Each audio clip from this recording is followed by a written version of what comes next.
I stayed up until 10 o'clock in the evening, watching YouTube on my laptop.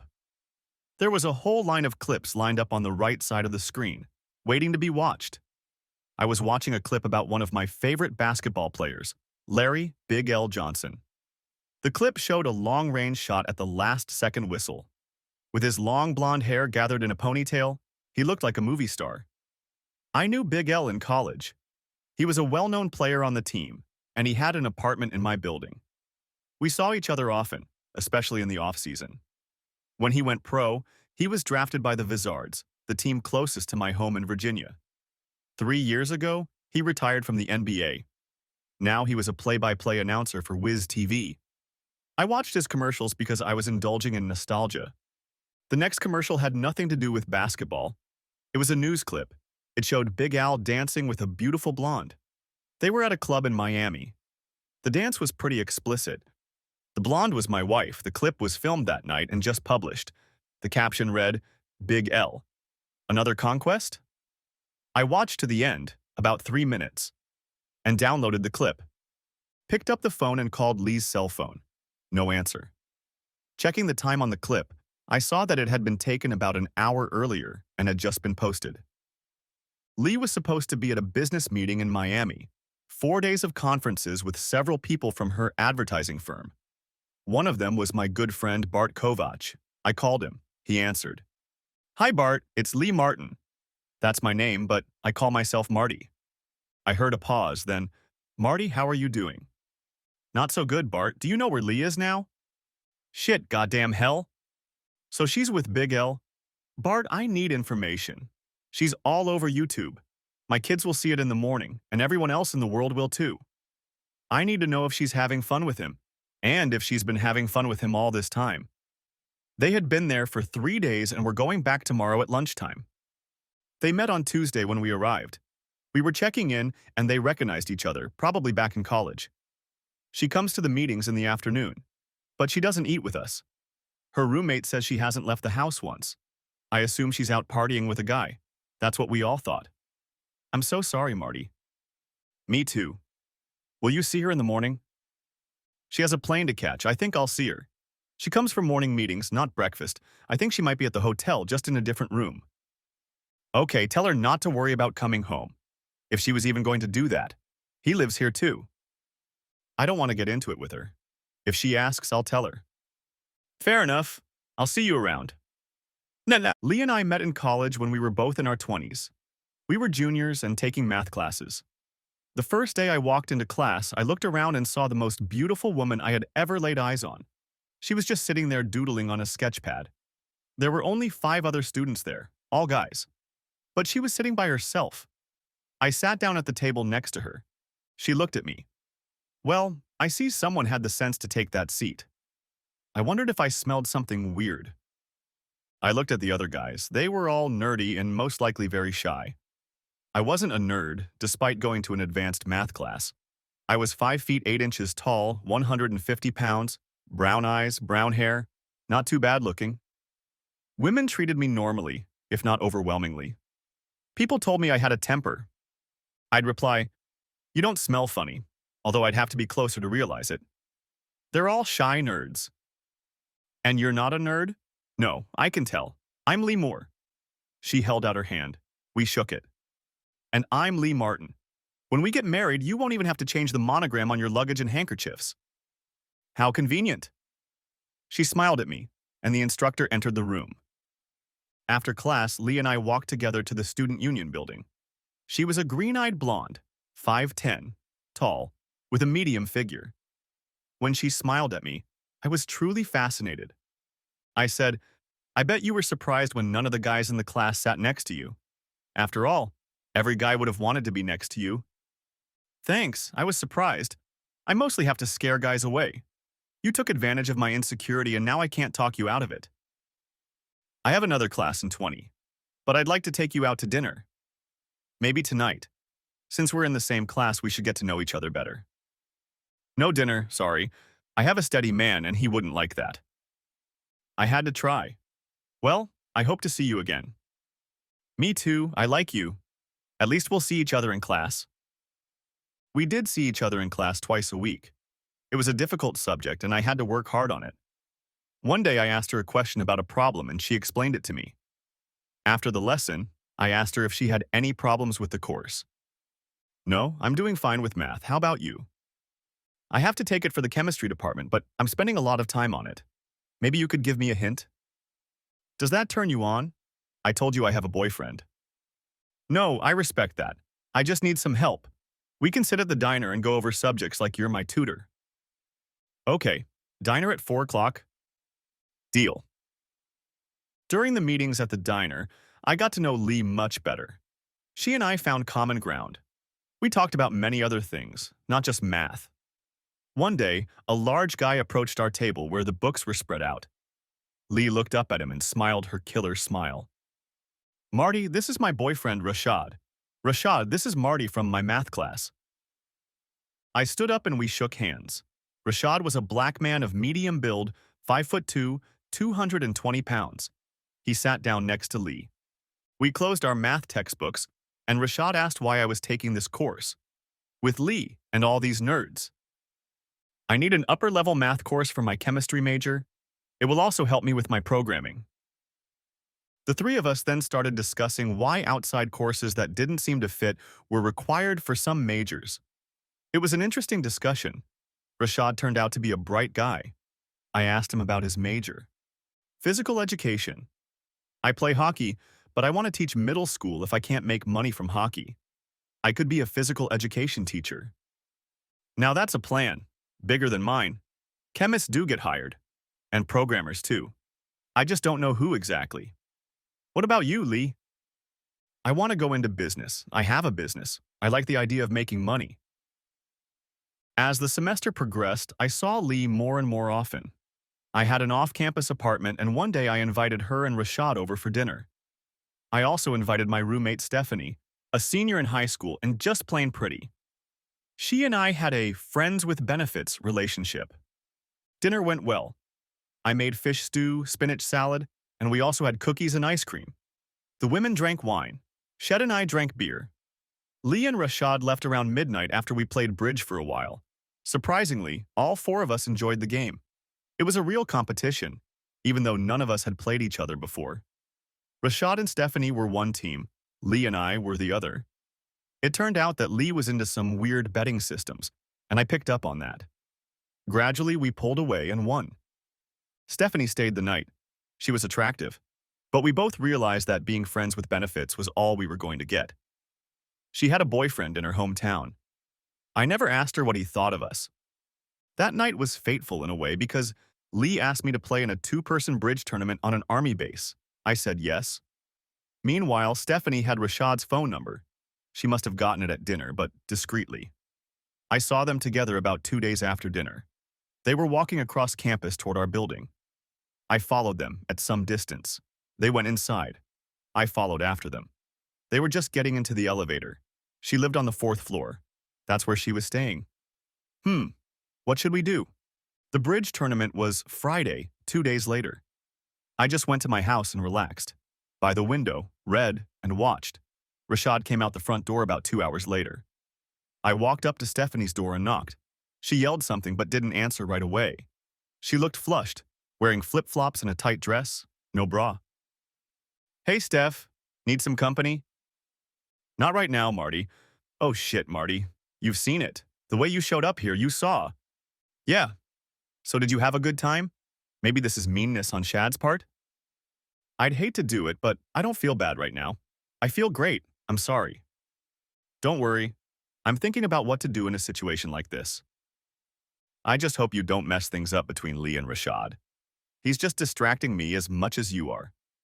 Well, not even as much as you.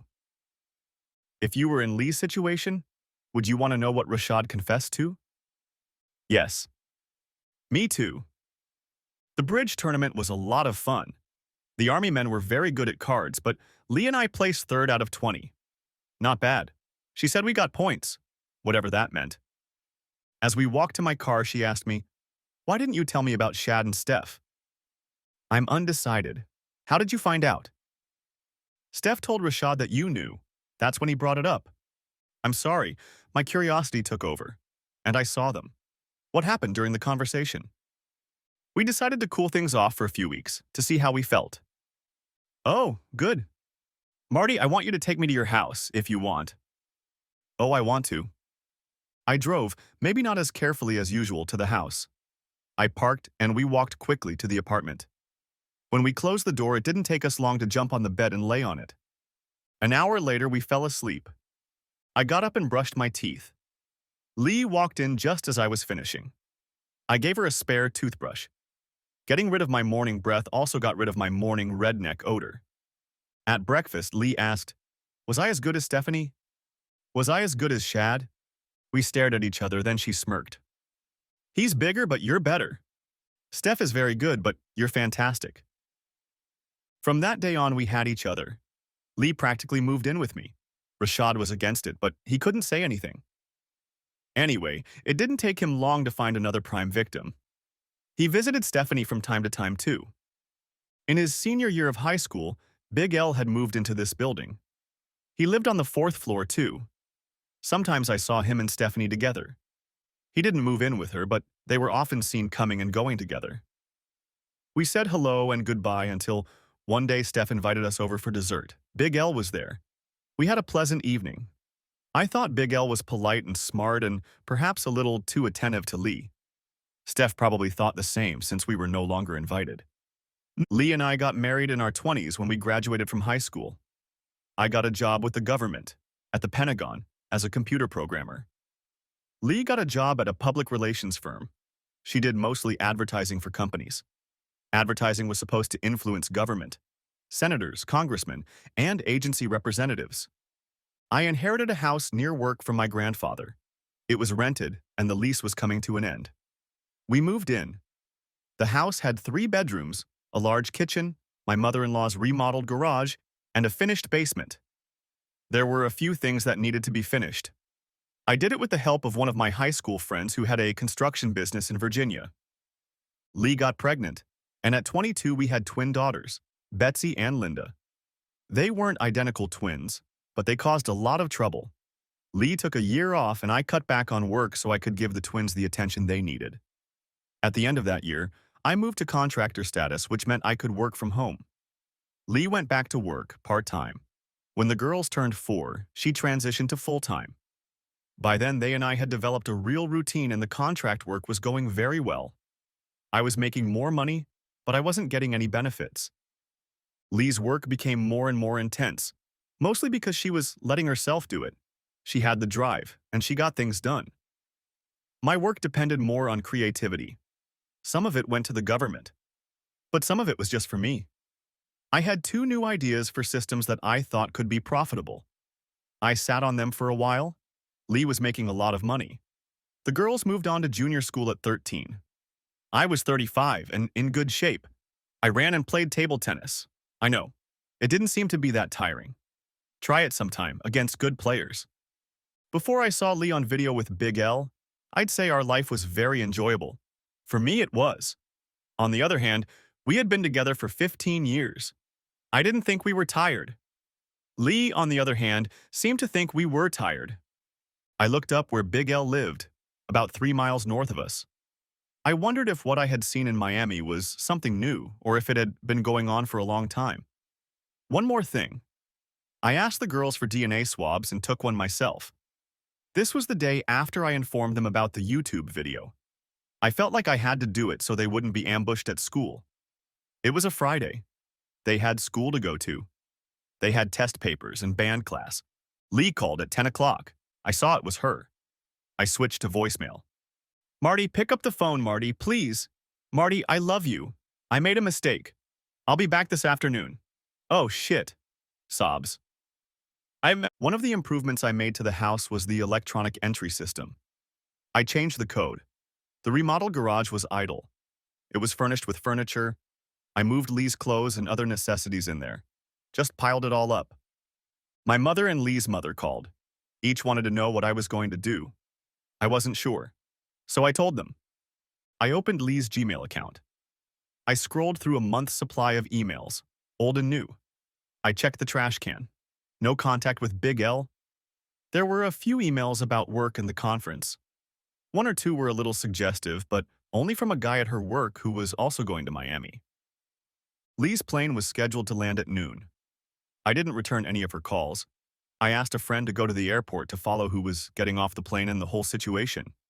He saw Lee getting off with her work contingent. She looked back. He was shooting video on his phone. She went to get her luggage. He stayed at the exit. 5 minutes after the others disembarked, Big Lee stepped off the plane. He looked around. He walked toward baggage claim. My friend followed him. Lee was holding her bag. She looked back. She saw Big L. She turned and walked away. Big L took his bag and went outside. Lee was waiting for a cab. Big L walked up to her and spoke to her. She shook her head, refusing. A cab pulled up and the dispatcher put them both in it. My buddy sent me the video. The cab pulled up to the house 20 minutes later. Only Lee was in it. Finding that the code didn't work, she fussed. She knocked, rang the bell. I opened the door. She burst into tears. "I'm so sorry, Marty. I just didn't realize what a mess this place was." "You don't live here, Lee. Your shit is in the garage until you find a place to live. Maybe you should go to Les' house." "Oh, Marty, I don't have anything with him. I love you." "You're an open cuckold. Made me a laughingstock. The girls at school. God knows what they go through. You evil bitch. Get out of my sight." Her face drained. Staggering, she walked away. She sat down on a lawn chair and cried. Our neighbor, Mrs. Cunningham, came outside. She came over to us and they talked. Lee went to her house. I called Lee's mother. I told her that Lee lived in the neighborhood and she might need support. Ellen, her mom, wasn't very responsive, but she said she'd be here in an hour. I sat in the kitchen and sipped my coffee. I tried to imagine what might happen now. I hadn't been able to do anything the night before. I called a lawyer I knew and got a referral to family law attorney Joan Ellis. I called Miss Ellis's office and made an appointment for the following Monday. Miss Ellis called me back about 30 minutes later. "Mr. Martin, this is Joan Ellis. You have an appointment for Monday. Are you calling because of your wife and the basketball player?" "Yes, how do you know? The video didn't say who she was." "The TV reporter found out who she is. Big L is news, especially gossip. I thought there was no point in us delaying until Monday. Can you come tomorrow morning, say 10 o'clock? "Yes, 10 o'clock. Please write for me a brief history of your relationship with your wife and with Mr. Johnson, if you know him. I will also need financial statements if you have them." We ended our brief conversation and she cautioned me against rash action. As I hung up, the phone rang again. I answered it automatically. It was Big L. "Marty, I called to try to apologize to you." "Screw you. I'm going to do everything I can to screw up your life as much as I can, asshole." Wow, it wasn't just me. It wasn't just me. It was her. It just happened that way. I was happily married to her before she left for Miami. We have 2 kids. You're a goddamn asshole. If you see me coming, run. I said it, but I didn't scream. There wasn't even an accent. Everything was flat. A long hesitation followed. He hung up. But now I had his number. I looked at our phone bill, our shared cell phones, pressed Lee's calls, checked Al's number. I didn't see it until after she flew to Miami. Then twice. I didn't have access to today's calls. I figured their meeting in Miami was coincidental, not planned. I checked the Weiss's schedule. They played Wednesday afternoon at Miami. Big L was the announcer on it. So he was in Miami on business. The doorbell rang. I looked out. It was my parents and in-laws. No Lee. I let them in. I offered drinks, but they all declined and sat down. I stood at the entrance to the living room and I asked, "How did it go?" My mom, Lacey, replied, "We had a little meeting outside. We decided to see what you were thinking." I'm thinking. I let out a sob, small but noticeable. I straightened up. I looked at my mom. I think she gave up then. She said later that there was so much devastation and longing in that look, so much pain that she couldn't see how anything could be fixed. My father asked, "Any chance you'll talk to Lee?" She asked when we were there. "Why? She won't be able to say anything. She ruined our family. Not just one night, 3 nights. She didn't even try to hide it from her coworkers. Now the whole world knows about it." Ellen interjected, I know she made a mistake, Marty. A big mistake. She realizes that. But you have girls and you've loved each other for years. There's a lot you can salvage if you can. I don't consider her my wife, and I will never consider her my wife again. She is the mother of my children, that's all. Ellen said, "You're suffering right now. Your ego has suffered a lot. You need to get over it. Your marriage didn't end just because of a few days." Ellen, I admire and love you. Your daughter has done irreparable damage. Please don't make any more attempts at reconciliation. We don't stand a chance. She held up her hands. I continued, "You all need to think about how life will work out after the divorce, or when the divorce becomes official." My mom sobbed. "Just wait a few days, Marty. Just a few days. Your dad and I can take the kids for the weekend. We'll take them to the lake."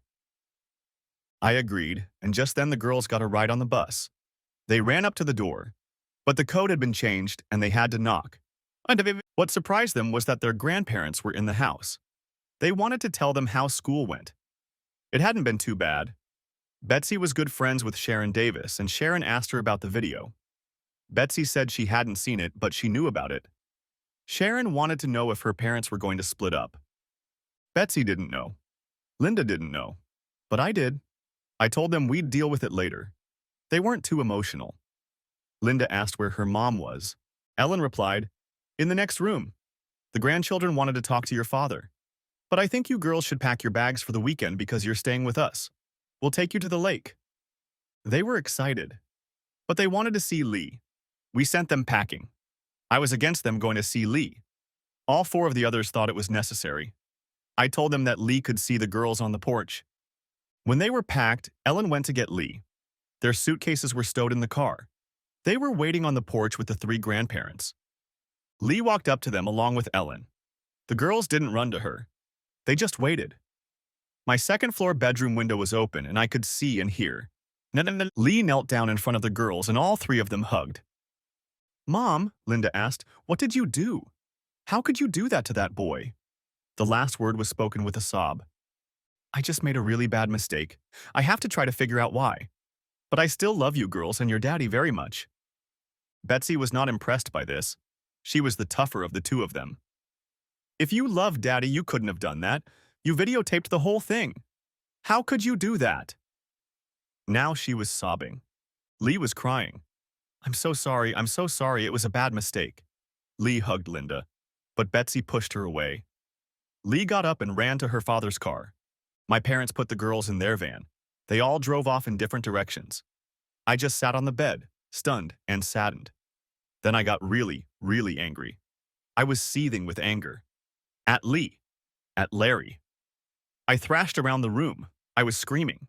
I went down to the basement and started punching the bag I had there. Each blow was aimed at Larry or Lee. When I ran out of breath, my hands were red. I decided that they both had to suffer no matter what. I did what I could to repair my injured hands. Then I had a nightcap and went to bed. It took me a while to fall asleep, but eventually it happened. In the morning, I went for a long run, a very fast and long run. Then I gathered my financial materials. I drove to the attorney's office. Joan Ellis was a woman, about 45 years old, slender, with dark hair and eyes. She was dressed in jeans and a t-shirt. We shook hands. "I'm a little underdressed, sorry, it's Saturday and I had to do some yard work." "No problem, you look great." She smiled. "Let's go to the conference room." She led me behind her. I started, "Miss Ellis, I would like to clarify what my options are regarding my divorce from my wife." "I can tell you about that. But are you sure you want a divorce? It's a difficult path. Do you have 2 children?" "Yes, twins, 13. I'd like to get custody." "Let's get back to the question of whether you want to end your marriage. This Miami story has happened before. Or is this an isolated incident?" "I don't think she's gone astray before, but I don't know for sure." "If it's true, can you live with it?" "No," I said it quickly, adding nothing. "Good, let's discuss finances." We discussed who made how much money and who made how much for the kids. Joan was pleased to learn that I owned the house, and had since before the marriage. The children had lived in it their entire lives. She also felt that our work schedules, as well as the fact that I stay at home, would play in my favor in deciding custody. However, she emphasized that nothing could be said for sure. I was earning about the same amount as Lee, but the income was not as steady. Joan felt that neither of us would be obligated to pay child support. However, the non-custodial parent would have to pay child support. I inquired how quickly we could begin the divorce. Maybe a week to prepare the papers and file them. I think you should wait longer. People change their minds, and you may have to go through counseling. Oh, can that be avoided? I wish I'd never had that one-on-one conversation with her. You'll have to have those conversations. Perhaps we can minimize them. I notice your hands are bandaged. Why? I was a little angry last night. Splashed it out on a heavy bag. Forgot to wear gloves. Well, at least you didn't visit Mr. Johnson, or your wife. By the way, is it possible to sue him? He should pay. There's no way to sue for adultery or alienation of affection in this state now. There used to be. Now there isn't. I also looked at Florida's law. No options there either. He has to pay. Now my voice had shifted to an even tone. That seemed to startle Joan. Let's see what I can do. No promises. He must pay. I won't be able to sleep if he leaves without consequences. Mr. Martin, I have to tell you that while what you tell me as your attorney is privileged information, if I know in advance that you're going to commit a violent crime, I may have to report it, or not. Joan, you will never have that knowledge. Thank you for saying that. I signed a contract with her and paid her fee. I told her to get the papers ready as soon as possible. When I got home, it was already noon. My father, Leland, called as I entered the house. Hey, how are you today? Good, I just got in from the lawyer. Oh, that's fast. What did he say? She and I discussed what the divorce would involve. Marty, you need to hold off on that. Don't rush into it. This is a very important decision, and you shouldn't make it hastily. Dad, as soon as Lee let that bastard, she was toast. And the fact that she did it over and over again is even worse. But once is enough. Your mom thinks she's hurt you so badly there's no hope. I think she may be right. Still, I want you to tone it down. For once, Lee should get a chance to explain things. What do you think she might say that would make me change my mind? There was no answer for a while, then, okay, I can't think of anything. QED. We discussed the girls' moods. More specifically, the moods. Linda was very sad. She was moping. Betsy was angry. She was having a hard time controlling it. Mom worked with both of them. Told them they weren't losing their parents. They will always have both parents. We signed the papers. The house phone rang. It didn't have caller ID. I switched it to voicemail. It was Lee. Marty, if you're there, please pick up the phone. I need to talk to you. Marty, I need this, please. I've messed everything up. I know that. You're the only person I know that I can talk to about something this serious. And I lost you? No, please. I know how angry you must be. I'm embarrassed. I'm sorry. Sobs were heard, and she hung up the phone. I was crying while she was saying that. I went downstairs again. This time I put on gloves. It still hurt. I punched and punched until I was exhausted. I went upstairs and took a shower. I guess some guys get drunk in these situations. I use a sack or run. I decided to think about how to tease Larry. An idea popped into my head. I had a gun I had found. I owned 2 registered handguns, a .45 caliber revolver, and a .40 caliber S&W pistol.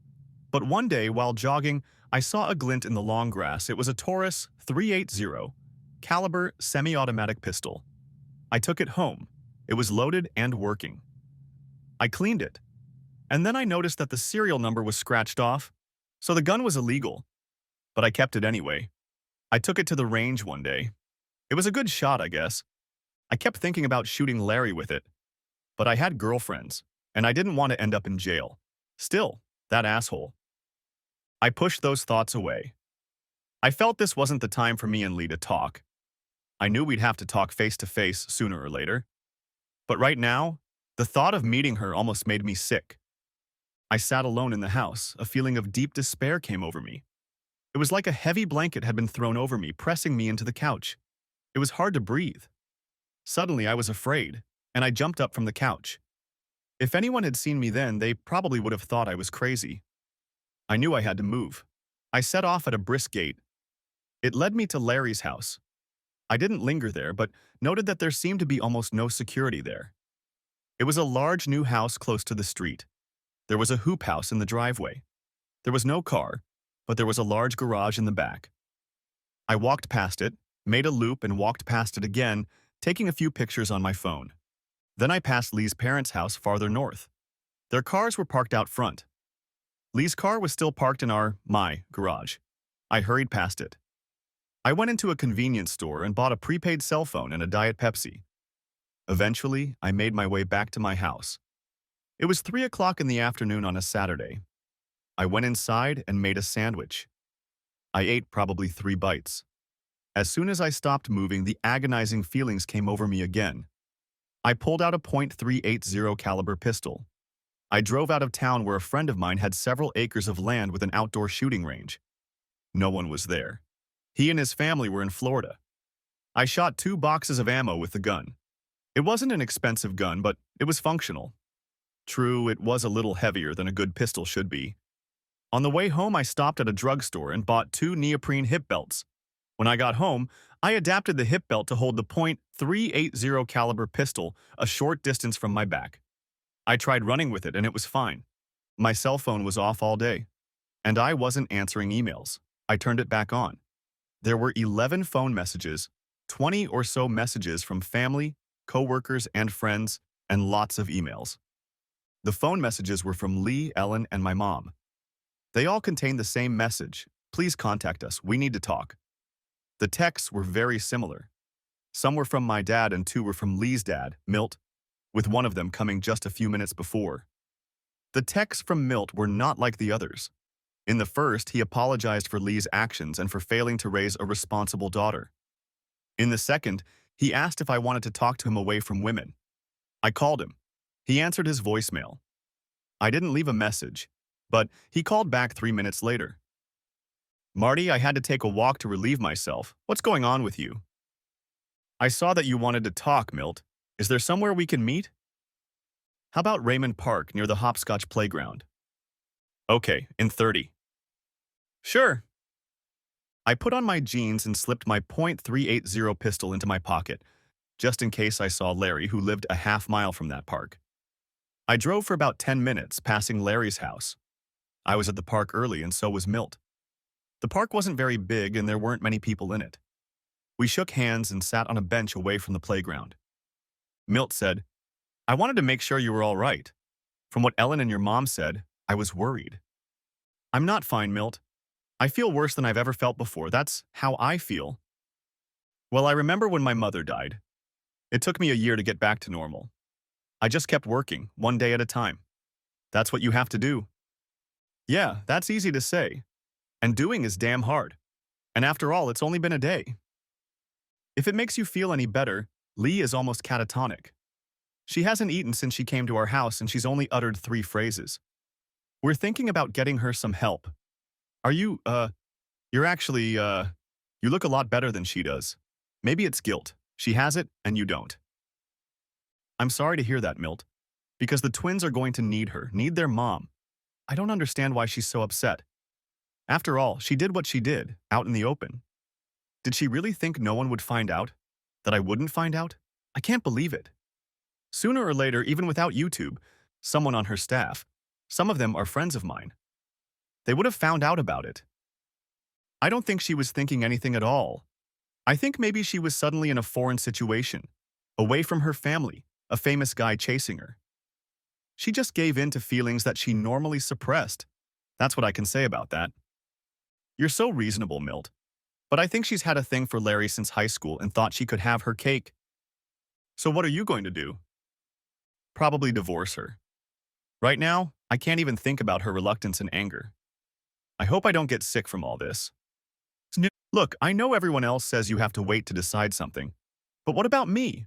I just don't see how you can go back to any semblance of family life with her. Yes, the case is lost. I'll wait, but not for long. You have to prepare her if she's as bad as you say she is. I'll try. We parted ways. I was walking back to my car parked on the next street when Larry led the basketball down the intersecting street toward the court. I saw him and started to pull out my gun. Milt saw him. Milt was driving toward me and hit the klaxon. Larry got scared and lost the ball in the street. He ran after it. Idiot. Without looking. It wasn't Milt who hit him. A car traveling in the other direction, maybe a little faster, was blocked by Milt's car. Another car, some kind of SUV, slammed into him before the driver could brake. Larry flew over the hood and windshield, flew into the air, and fell to the street. Milt kept driving. I ran up to Larry. For a moment, he was alive and conscious. I looked over at him. The driver of the SUV came running up. He yelled he had called 911. We weren't far from the hospital, about 4 blocks away. Larry recognized me. He tried to say something, but nothing came out. I watched him slowly fade away. The paramedics arrived about 2 minutes later. They worked as hard as they could, but to no avail. Big L was gone. I felt cheated. The police arrived. I was a little nervous because, although I had a concealed carry permit, the gun was illegal. But I gave an interview, gave my name and address, and got no pushback. The driver of the SUV, an elderly man, was upset. I told him and the police there was nothing he could do. Larry had just chased a loose ball, and bad timing. About an hour later, I drove home. I dropped the .380 caliber pistol and drove to Milt's house. I knew Lee was there, but I needed to discuss the fatal traffic accident with Milt. I pulled up to the house and rang the doorbell. Ellen answered. She could see I was in an emotional state. I was indeed in an emotional state. Euphoric. Well, tremendous joy at least. I knew I had probably avoided murder, pure luck, but I had to see Milt. I turned to Ellen. Is Milt here? I have something I need to discuss. She turned and shouted, Milt, don't you want to see Lee? No, it's too early, Milt. Milt came downstairs. I waved at him and we walked. Milt, Big Lee is dead. Shit, did you kill him? I saw you had a gun. Jesus, Marty. But he didn't look like he was supposed to look if he was real. I didn't kill him. He got hit by a car when you honked at him. He lost his basketball and ran outside after it like a kid. I watched him die. I couldn't help myself and smiled. Marty said, I see. An accident. God works in mysterious ways. I leave it up to you or Ellen to tell Lee her boyfriend is dead. Not her boyfriend, but we'll let her know. I assume it'll be all over the news. Of course, how is she? The same, not very much. You, on the other hand, seem uplifted. I actually felt cheated when he died, but then I saw it as a saving grace. Marty, I want to save my daughter. I think she's rolling into the abyss. I know she's messed up, but I love her and I want her to have a life. So I'm asking you, if you can see the way, to at least stay out of the way, maybe then you can help. It's a hard thing to ask, but I'm asking. Milt, I have to think about this. If we talk to her too soon, I won't be able to help. You have to keep her away. Let me think it over. I'll try to find a way out. Congratulations on getting away with murder. We laughed. We went back to the house. I left in the car. I slept that night. The girls called me and we had a good talk. Then I just went to bed. Sunday I was broody again. It was a nice day and I had nothing to do but ponder the state of my marriage. No matter what Milt said, I knew that Lee and I could never be together again. It made me sad, but it was the truth. I took another long run. To the mall, around the river, back home. Took a shower and went to my folks' house for Sunday lunch. I brought cutlets. The twins were in a better mood. They had a teleconference with Lee, who must have perked up because she cheered them on. I was wondering. Mom said there was no mention of Big L, Lee's infidelity, or Larry's death. Just talk about school. Lee told the girls that she would see them as soon as she was well. I had a good time with the family and the girls. When they were at the pool, I told my parents that I saw Big L get hit and die. They were shocked. My dad said, "You didn't have anything, you know?" "No, an accident. I was in that park with Milt talking. He just drove off and Larry got hit. He tore into the street to get his ball." Okay. Well, I can't say I'm sorry. May God have mercy on his soul. We changed the subject. On Monday, I received a call from Joan Ellis. First of all, she wanted to know how I felt about Larry's death. She didn't know I was there. My name hadn't been published. I told her the story and she was amazed and maybe a little suspicious. I know that if I were her, I would have been suspicious too. She then asked me to let her know that the paperwork would be ready on Wednesday and when I wanted to submit it. I asked her to wait a bit because Lee was out of sorts. I made some sort of promise to Milt.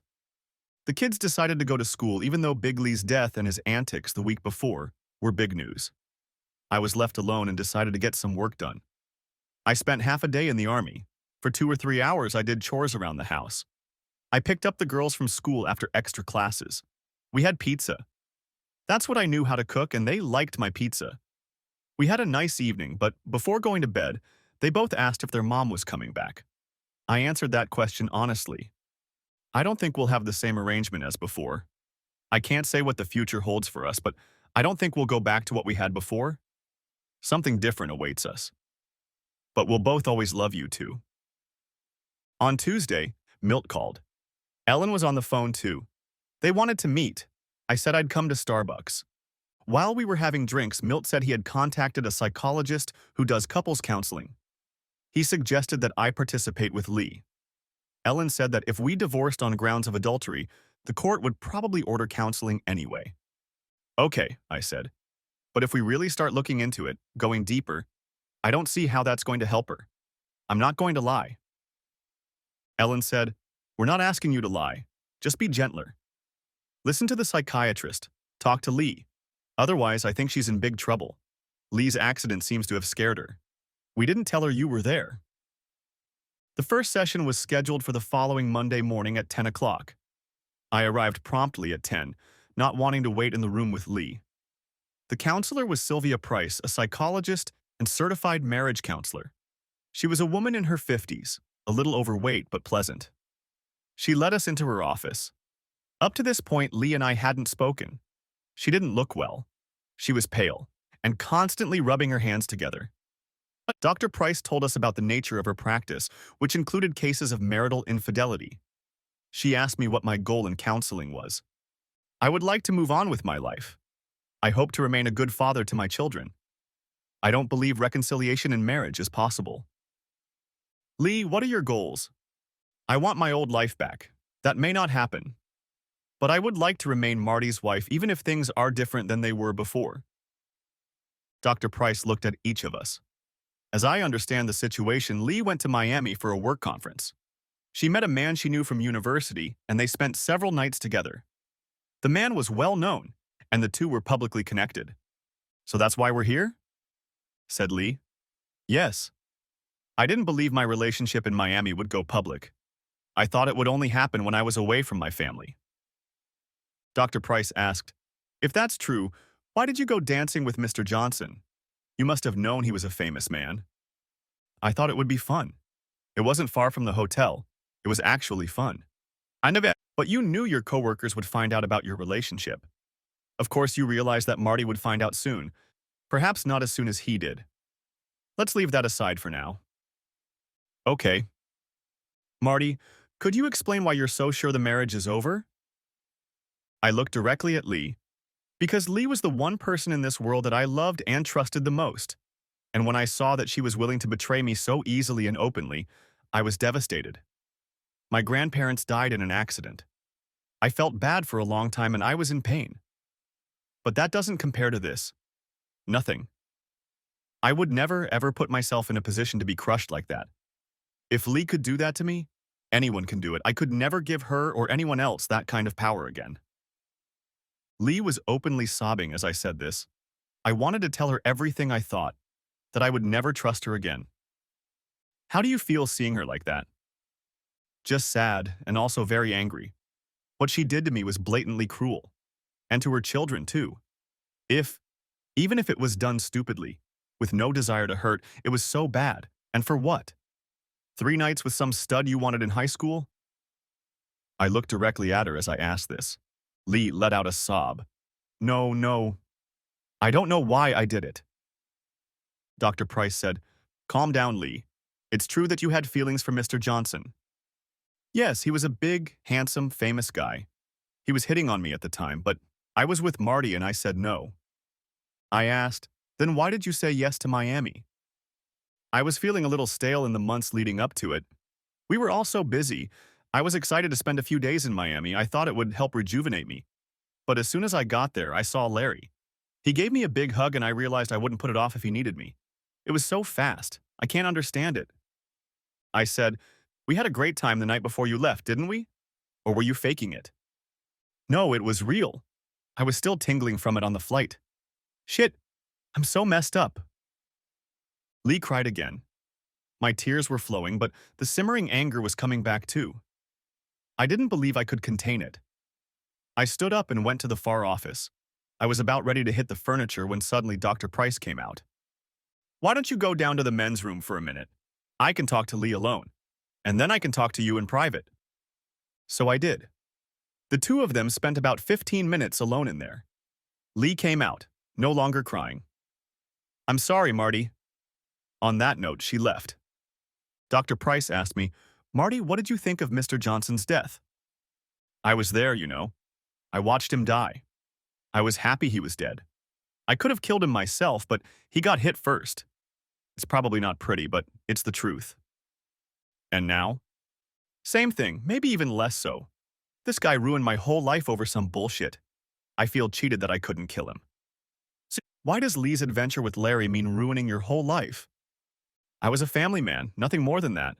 What I said about betrayal, I'll never get over it. I can't imagine meeting someone I can trust. Lee just broke it." "But it's only been a few days. Let me ask you, have you thought about how good the entertainment between Lee and Larry was?" "Yes, I saw on YouTube that they absolutely lusted for each other." "And how did that make you feel?" "Betrayed. It was the worst possible betrayal. No matter how things turn out, she'll always remember her fantastic affair. If we'd stayed married, I'd always assume she was thinking about him while we were having fun. You know, I want to erase those memories for her, and I fully intend to do that. It's the least I can do." "It's a difficult position to take. This is a woman you love deeply." Past tense, I did love her deeply. That's why it hurts so much. She gutted me. That was the end of the session. She asked me to think about how we might live our lives if we broke up. Lee's history. I was instructed to outline the facts about Miami and why I had come across as weak. In addition, I described how Marty and I could be reconciled. Before going to Miami, I felt out of sorts, not enjoying the things I used to love. Work had become a chore. Family life had become a chore too. This had been going on for months. I had a vague sense of stagnation. I was looking forward to a trip to Miami. One guy at work, Brady Bean, had been hitting on me ever since he transferred to our office. I easily blew him off for months, treating him like a buffoon. It didn't discourage him. He was no Adonis. But he was pleasant-looking, and he had a sense of cheerfulness about him. I didn't take offense when he continued to pursue me. When we realized we were both going to Miami, he started playing up the fact that this was a chance to hook up without any recriminations. I let him know I wasn't interested, but I knew he would continue to pursue me, and I was flattered. I considered his scenario, but I would never do it with him. Too risky, even if he was super attractive, which he wasn't. But Larry was at our hotel when we checked in. He was definitely super attractive. He hugged me, and he hugged me pretty tight. I was immediately embarrassed. I knew he could get me in Miami if he went for it. He knew it too because he got right down to business. He took my hand, took me aside for a second, and asked if Marty was here with me. When I said no, he said he had a hotel room and would be here until Friday. He simply said he wanted me and knew I wanted him. I agreed to go to dinner with him.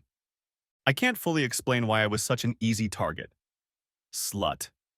The night before, Marty and I had a great time. I was still on edge. And then Larry, close to home, a free pass, I thought. I never once thought about Marty and what might happen if he found out I'd cheated. At least I didn't remember thinking about it. But I should have. If I had met Larry in Virginia, I probably could have turned him down. But I told myself I was in another world for a few days.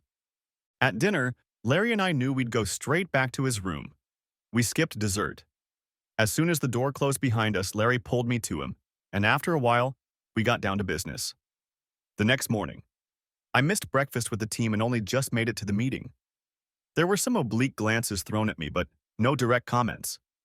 I thought about the possibility that one of them might call Marty, but I dismissed the thought. They knew nothing, only speculated. After the meetings, I called Larry. We went straight to his room and ordered room service food. And then we went back to work. In the morning, we got the same slanted stares. I was a little worried, but I met Larry in his room at 5 o'clock, and we spent until 8 o'clock in bed. We had food brought to our room, and then he told me to dress decently. We were going to go dancing. So we did. That's how I got on YouTube. I was watching our music video on YouTube the other day. I knew Marty had watched it that same night. I understood what he might have seen. After we finished dancing, we went back to the hotel. I had a flight the next morning, so I had breakfast in his room. Then I went back to my room to pack. My roommate, Cindy, told me that I had been dancing on YouTube. She said it was beautiful. I was overcome with a terror that almost made me fall over. I realized I was finished. I saw Bart Kovac, a good friend of Marty's, as we were getting on the bus to go to the airport. I asked him if Marty had called. While I was gone, Marty hadn't called. I didn't check my cell phone. He called every night, but to voicemail. Bart told me that Marty had seen the dance on YouTube and that he knew I spent every night with Larry. I was in a daze. The flight home was horrible. No one wanted to talk to me. I was sitting by the window, and there was a strange guy sitting in the seat next to me. I knew Larry was on the flight, but I didn't see him.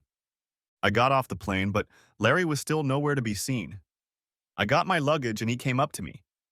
He asked if I was going to be okay. I answered him that I would probably never be okay again. He looked depressed. I didn't even think about Marty picking me up. I stood in line for a cab. When I got in the cab, the guy put Larry in the same cab. We drove to places not too far apart. In the cab, Larry said he was sorry about that YouTube story. He didn't think so.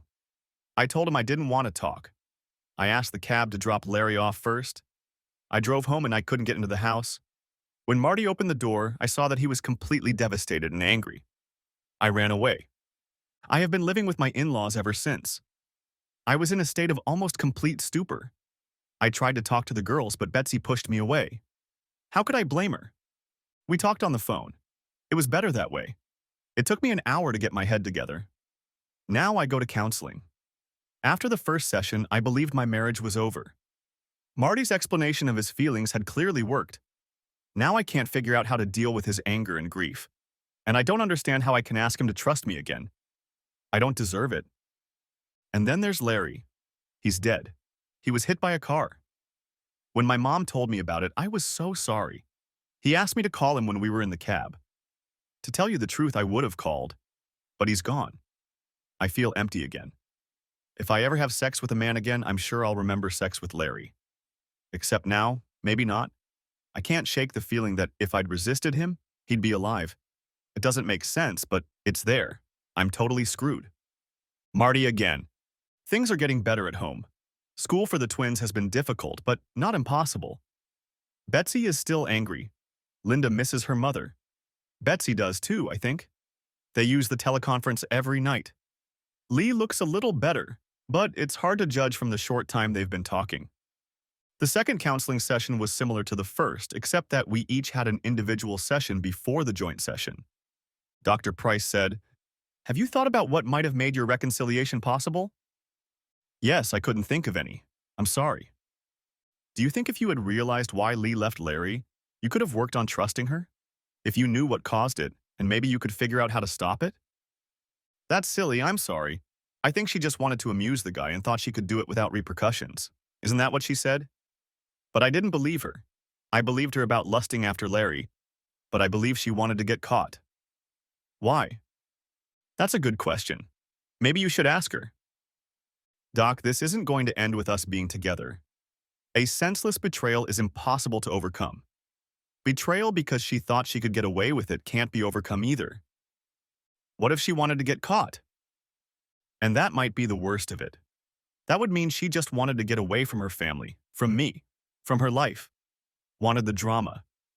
You know, if Larry were alive, I think she'd be with him right now." Our session together began and ended with her apologizing. I wasn't buying it. And even if she had apologized, even if she had actually been able to explain her actions, I wouldn't have been able to be with her. It would have been like being around a time bomb. I asked the lawyer to serve the papers. Lee. I was served with divorce papers today. I continue to write in this journal as it may lead to some insights in the future. In our counseling session this week, I noticed that Marty became less angry. He seemed more calm. That was my sign that we were done. I've been reading about this, about the stages of grief. One of the last is acceptance. Marty had accepted that we would divorce and that my cheating had ended our marriage. I wasn't surprised by the paperwork. I would have to go to an attorney. I went back to work this week. My reception was cold. Everyone knew I was a slut who had ruined my family life. Even Brady Bean left me alone. Too bad for him. He could have been a success. I bet he'll start soon since he knows I'm a whore. The lawyer said I should ask for joint custody of the girls. He said since Marty owned the house when we got married, he would stay in it. For several years, he was the most important parent in the house, so I can hope that the girls will alternate weeks if I live in their neighborhood to go to school. Or maybe alternate weekends. It was all so discouraging. I told the lawyer that I had confessed to cheating in Miami. I asked him to rush the process. I didn't want money from Marty. Obviously, he didn't want anything from me either. The savings should be split 50-50. No fuss, no muss. So many years wasted and all I had were bloody memories. But I did better than Larry. I realized I didn't feel sorry for him. I know I'm equally to blame. But he has his share. He didn't have to have me. He could have had anybody. But why me? I'll never know. Dr. Price suggested that my dancing, open behavior, and inability to hide the affair might mean I wanted to start a new, more interesting life. I believe that's not the case. She said Marty thinks it's as if I want to be discovered. And then be free. Well, I'm free now. But I don't like it. I have no appetite. I have no appetite for pleasure. If I get hard, I use a vibrator. I don't go to bars. I've turned Brady Bean down repeatedly. I don't even feel tempted. And it would be so easy. I wonder how long this malaise will last. Marty. The divorce decree came today. I got primary custody of the twins, who will live in the same house they always have. Lee will see them every other weekend, 2 weeks in the summer and Thanksgiving or Christmas. I think they will have 2 holidays each. Maybe there will be more presents at Christmas. The final calculation was the same as we had been doing for the last 6 months, since Lee had rented an apartment 2 miles from home. I told Milt and Ellen they could come over anytime. They come often, and I'm sure they see the girls on weekends at Lee's. I hadn't met them. I have had a few acquaintances. There are several divorced women in our circle of friends. I have had dates with 3. I would go out to dinner or bowling with them. We would go back to the house where no one had been for a week and have fun.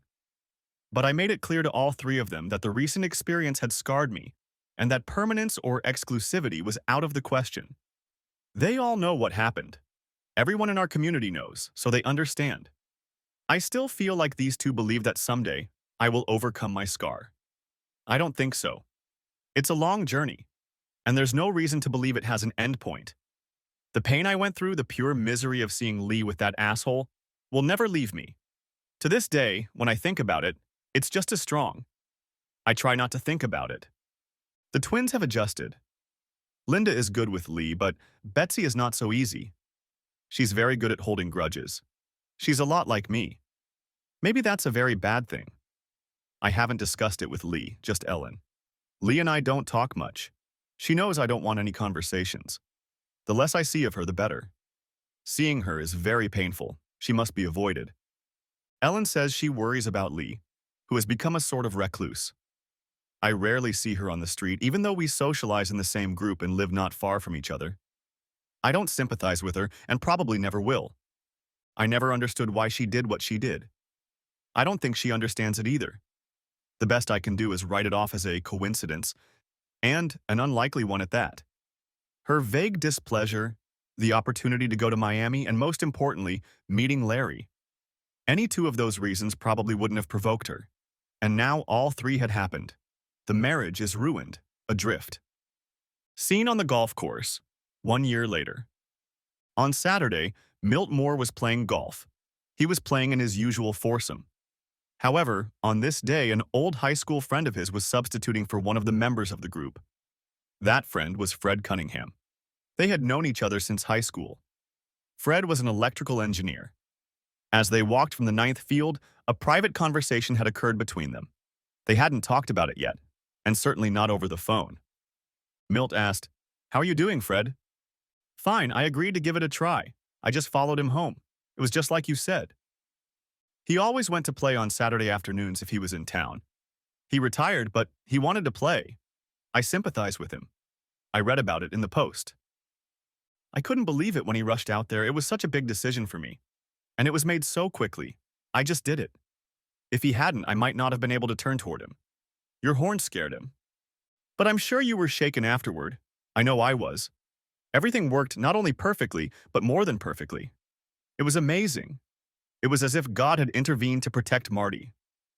Of course I was shocked. I watched him die. I called 911. Marty, was that Marty? He was right there. Why? I thought if it worked, he should see it. At least some closure. He told me later that he felt cheated. I knew he'd kill the guy. Sooner or later he would. He had a gun with him at that moment. I wanted my granddaughters to have a normal father. A family. I knew that Lee was, well, she might have done something rash if Marty had been arrested, and it would have been her fault. But did he deserve to die? It's hard to say. But Marty and the girls deserved to live, and so did Lee. The two old friends never spoke on the subject again. They walked down the path beside each other. The end. Thanks for watching. I hope you enjoyed it, so subscribe to my channel and watch the next video.